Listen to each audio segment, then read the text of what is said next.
intenso por tudo que vemos, o orgulho de nossas realizações e o desejo intenso do prazer físico. Eu troquei aqui a ordem, mas primeiro é o prazer físico, que é a concupiscência da carne, é os prazeres da carne, é o desejo pelo pecado carnal, é as prostituições. Então, isso é o mundo. Aí ele diz: é o desejo pelo prazer físico, o desejo intenso por tudo que vemos, que é a concupiscência dos olhos, e o orgulho de nossas realizações e bens. Veja, que é a concupiscência da vida. Desejo é a segurança nas riquezas desse mundo. Meus irmãos, que coisa triste é alguém se apegar-se ao banco que faliu, é alguém depositar o dinheiro no banco que faliu, vai perder o dinheiro. Alguém que aposta nesse mundo, que investe tudo que tem neste mundo atrás de uma segurança nas riquezas desse mundo, vai falir com esse mundo. Vai falir porque esse mundo tem os dias contados. Esse mundo já tem uma data marcada, já tem para que ele seja ali destruído e sejam criados novos céus e nova terra, como o Senhor Jesus diz. Alguém que se apega à segurança desse mundo: não vou fazer isso, porque está aí um governante que não tem ali cuidado com o gasto público, ali ele está gastando desenfreadamente, ele sabe dos argumentos, ele diz: olha, ele já gastou no tanto da pandemia, numa época em que não havia emprego, os empregos, as portas estavam tudo fechadas, ele já gastou tanto rumo, é tremendo, e ainda estão escondendo ainda algumas coisas, já está aparecendo outras coisas piores. Então eu tenho que juntar dinheiro, eu tenho que guardar dinheiro, porque eu tenho que estar seguro, eu tenho que buscar essa segurança se acontecer alguma crise. Meus irmãos, os discípulos do passado não tinham aposentadoria, as mulheres não tinham aposentadoria quando o marido morria, não tinha nenhum tipo de aposentadoria, e aqueles homens, irmão, foram sustentados por Deus. Aqueles homens ali, os olhos do Senhor estavam sobre o seu povo, e a segurança dos discípulos era o Senhor. Eles estavam seguros do Senhor, não seguros em seus próprios méritos, em suas posses. Eles estavam seguros no Senhor. Eles sabiam que eles estavam em Cristo, por isso que eles não temiam nenhuma crise. Tem uma música do Sérgio Lopes que diz: às vezes nossos sonhos não se realizam e por isso nós perdemos nosso sono. Preocupações tão terríveis que fazem com que as pessoas não durmam à noite, preocupadas, perdem o sono. E na música continua citando o texto da palavra de Deus, lançando sobre ele toda a vossa ansiedade, porque ele tem cuidado de vós.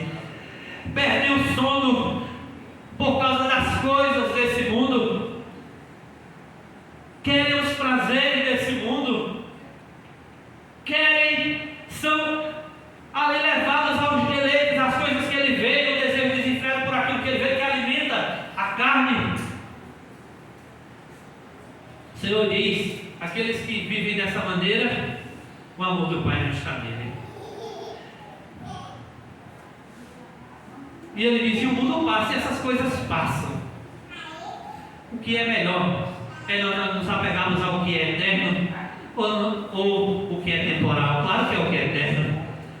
Porque se nós temos o melhor, nós vamos escolher o pior. Porque se nós temos o Senhor, nós vamos escolher o mundo. Porque se nós temos comunhão com o Pai, nós vamos escolher comunhão com esse mundo. Nós queremos o melhor, nós queremos o Senhor, nós queremos a comunhão com Deus, nós queremos viver para a glória de Deus, para a glória do Senhor. O mundo passa e as suas concupiscências, mas, como diz o texto, mas aquele que faz a vontade de Deus permanece para sempre. Como eu falei aqui, o amor em direção ao Pai gerado pelo Pai. Aquele que tem esse amor vai amar o Pai, vai ser envolvido pelo Pai. Aquele que não tem este amor, que o amor não permanece nele, ele é governado por esses desejos. Ele faz aqui um contraponto. Ele diz: olha, se você não é governado pelo Senhor, pelo amor de Deus, o amor de Deus que foi gerado do Pai e que nos faz amar o Pai, então você é governado pelas concupiscências, por essas concupiscências que eu citei na carne, concupiscência dos olhos e a soberba da vida. É um contraponto. E aqui ele coloca que o que mais importante tem para nós colocarmos como, para nós medirmos a questão das prioridades. Como eu falei, o mundo passa e essas concupiscências vão passar, mas aquele que faz a vontade do Senhor permanece para sempre. O mundo passa e as suas concupiscências, mas se você vive para a glória de Deus, você permanecerá. Assim como Deus permanece, assim como Deus é eterno. O relacionamento com Ele, quando nós nos relacionamos com o Pai, esse relacionamento não vai passar. Quando este mundo passar, este relacionamento vai continuar. Este relacionamento vai perseverar até o fim, porque este mundo passa, essas concupiscências vão passar, mas aquele que ama, que faz a vontade de Deus, permanece para sempre. Veja, irmãos, nós temos essa promessa de que permaneceremos para sempre. Nós temos esta promessa que esse relacionamento que nós temos com Deus permanecerá. Ele agora veio por meio de Cristo até nós, nos resgatou e nós o amamos, mas o que Ele virá nos buscar para nós estarmos com o Senhor para todo sempre. Meus irmãos, Paulo foi um exemplo de alguém que sofreu. Paulo foi, como os discípulos também, mas um exemplo que deixou textos escritos ali para que nós, através da palavra de Deus, nos sentíssemos fortificados. Quando ele diz lá em Romanos capítulo 12, versículo 1, ele diz: rogo-vos, pois, irmãos, pela compaixão de Deus, que apresenteis os vossos corpos em sacrifício vivo, santo e agradável a Deus, que é o vosso culto racional. Rogo-vos. A palavra rogo-vos aqui é paracaléu, de onde vem a palavra paracleto. Lá em João 14, diz o seguinte, João 14, 16 diz assim: e eu rogarei ao Pai, e Ele vos dará outro Consolador, para que fique convosco para sempre. A palavra Consolador é paracleto, a palavra rogo-vos é paracaléu.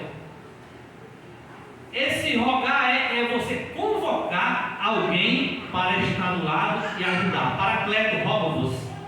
Paracaléu, alguém para estar do lado e nos ajudar. Então, quando o Senhor Jesus ele foi glorificado, ele diz: olha, eu vou, mas eu vou enviar outro Consolador.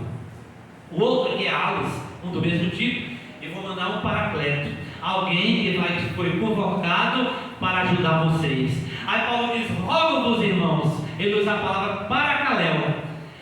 Rogo-vos, faça esse pedido. É como se ele estivesse dizendo: olha, ele estava do lado ali exortando os irmãos, animando os irmãos a perseverarem, a oferecer os seus corpos como sacrifício vivo, santo e agradável a Deus. É isso que o Espírito Santo faz através da palavra. É isso que o Espírito Santo faz através da palavra, nos animando, através da palavra, irmãos, não é através de outras coisas, não é através de outros tipos de palavras, mas é através da palavra. Quando Paulo, eu coloquei aqui a referência em 2 Coríntios capítulo 4, versículo 7, diz o seguinte, 2 Coríntios 4, 7. Paulo sofreu, Paulo passou por provações, Paulo passou por tribulações, e ele diz o seguinte: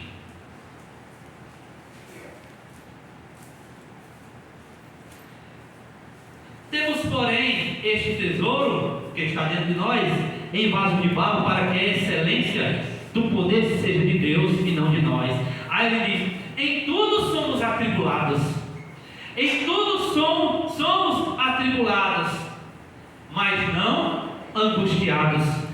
Angustiado que está em um lugar estreito, está em um beco sem saída. Olha, nós somos atribulados, mas nós não somos colocados em um beco sem saída, em um lugar que nós não vamos ter saída nenhuma. Não, vai chegar um momento em que o Paracleto, aquele que está lá para nos ajudar, vai dizer: força, Paulo, vai dizer: força, irmão, continue firme, persevere na presença do Senhor. Angustiados, irmão, angustiados, não, nós somos atribulados, mas não somos colocados em um lugar em que não haverá saída. Sempre vai haver uma saída para aqueles que estão na presença do Senhor.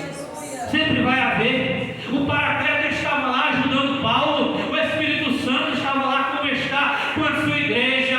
Hoje, por isso que ela diz: não ameis o mundo. Quando nós estamos sendo engodados por estas concupiscências, o Paracleto vem: não, eu tenho um relacionamento melhor para você. O relacionamento com o Pai é o relacionamento eterno. Glória a Deus. Atribulados, mas não angustiados, perplexos, mas não desanimados. Irmão, estou tão desanimado. Às vezes alguns já escutam, mas não foi essa palavra que ele usou. É triste. O desanimado aqui é perder a esperança. Perder a esperança. Eu estou perplexo, mas não perdi a esperança. Nós temos uma esperança. Nós temos uma bem-aventurada esperança. Aleluia. É o aparecimento da glória do nosso grande Deus e Salvador Jesus Cristo. Nós temos uma esperança. Às vezes, irmão, nós estamos, irmão, como diz só Deus, mas o Senhor vem alegrar o nosso coração, porque nós temos uma esperança. Nós olhamos, nós sabemos que isso vai passar. Ele chama a nossa leve e momentânea tribulação. Esse homem foi chicoteado, esse homem foi apedrejado. Chegou o momento que ele foi apedrejado, foi dado como morto. Às vezes nós ouvimos uma palavra que não gostamos, ficamos com raiva eternamente, com raiva. Imagina se nós sofrêssemos como esses homens sofreram. Meus irmãos, coragem para fazer a vontade de Deus, coragem para fazer aquilo que o Senhor requer de nós. Coragem, força. Não perdemos a esperança. Eu estava trabalhando. Eu já estou, devido a esse meu horário tarde, largando tarde, já estou meio. Tem hora que eu estou aqui como montando, tocando a oferta pelo UOL. Isso é a parte da noite, né? Quem trabalha esse horário da noite, tem hora que eu vou para um canto achando que eu estou indo para outro, dormindo tarde, e eu fico, meu Deus, orando ali, dirigindo e falando com o Senhor. E aí vem um louvor, aquele que fala, para não perder a esperança, irmão. Glória a Deus, nós temos uma esperança. Você não tem essa esperança? Alegre-se no Senhor. Nós temos uma esperança. É uma palavra para fortalecer os nossos corações. É por isso que nós não amamos o mundo, porque o amor do Pai faz transbordar em nossos corações. O amor do Pai, Ele está olhando para a nossa aflição, Ele está olhando para o nosso sofrer e vem até nós com aquele bálsamo e nos leva a olhar para o Senhor e dizer: Senhor, o que Tu tens para mim é melhor. O que Tu tens para mim é melhor.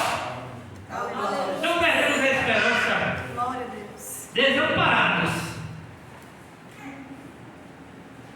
Texto: perseguidos, mas não desamparados. Interessante que Paulo diz: todos o abandonaram quando ele estava preso. Menos, me lembrei aqui agora o versículo, eu acredito que é Lucas, mas ele diz: não desamparados.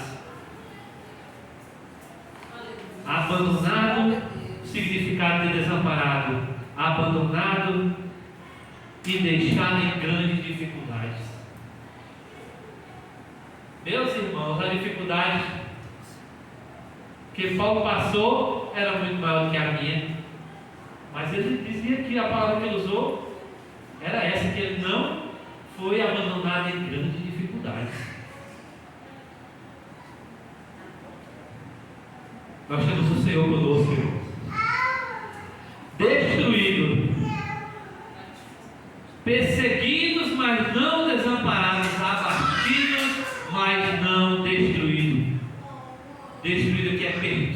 arruinado.